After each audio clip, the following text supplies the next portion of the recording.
Hello everybody, welcome to Actinate Physics by Arun Video channel. In today's video, we are going to solve a multiple choice question from Unit 14 of your unit syllabus. What's the unit, sir? The title of the unit is Electromagnetic Induction and Alternating Current.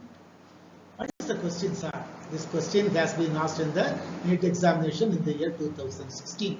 Okay, the question is a uniform magnetic field is restricted within a region of radius r. So this blue shaded area. So yeah, here the magnetic field exists.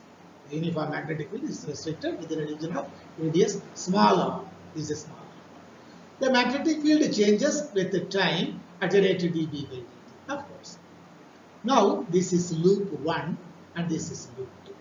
Loop 1 of radius r, which is greater than small r. This is radius r, capital R, this is small r.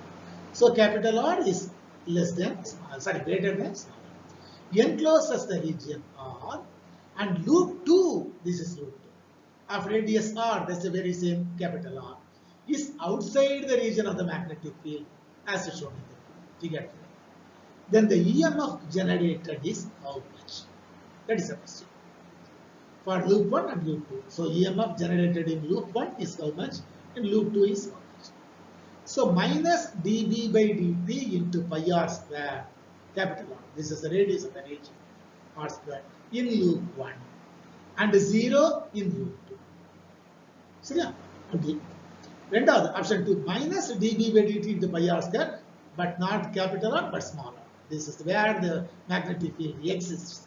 Smaller than this blue shaded area pi r square in loop 1 and 0 in loop 2. It's loop 2, there is no EMF.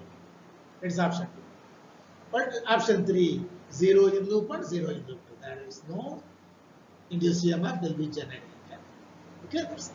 And number 4, minus dB by dt into pi r square in loop 1, the very same we are giving loop 2 also. Which is the right answer? Let us solve the problem. According to Faraday's law, E is equal to induced EMF is equal to minus d phi by dt.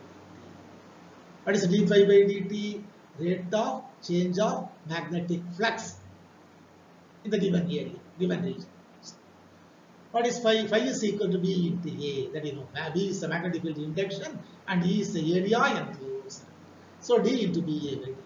B is the magnetic field. E is the EMF induced or EMF generated, whatever it may be. Okay. For loop 1, A is equal to pi r square. Area where the magnetic flux changes. What does it mean, sir? The magnetic flux exists in this area pi r square only. Small r, not capital R. So, அங்கதான் the magnetic field இருக்கு. அப்ப அங்கதானே change ஆக முடியும். அதுக்கு வெளியே change ஆக முடியாது இல்ல? Okay, that's it.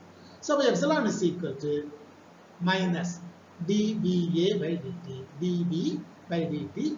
Instead of A, you put pi r square into pi r square.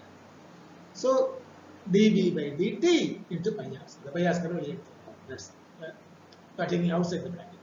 So, minus dB by dt into pi r square. The very same formula. E is equal to minus dB by dt. It changes like this. Minus dB by dt. What about loop 2? For loop 2, this loop is completely outside the region of the magnetic field. When there is no magnetic field, no magnetic flux. Then magnetic flux, there is no question of changing it with respect to time. So that means no EMF. So since EMF generated in loop 2 is 0. This loop is outside the region of magnetic field. So there is no flux change d by for loop 2. So EMF generates. So for loop 1 this is answer. For loop 2 0 is answer. So then the EMF generated is minus dB by dt into pi r square in loop 1 and 0 in loop 2. Option 2 is the right answer for this question. Anyway, it is an interesting question that you can solve easily. Anyway, so what is it? We will see one more question after this unit 14 in our next video also. Electromagnetic induction and alternating current in our next video also. Till then, thank you one and all. Thank you.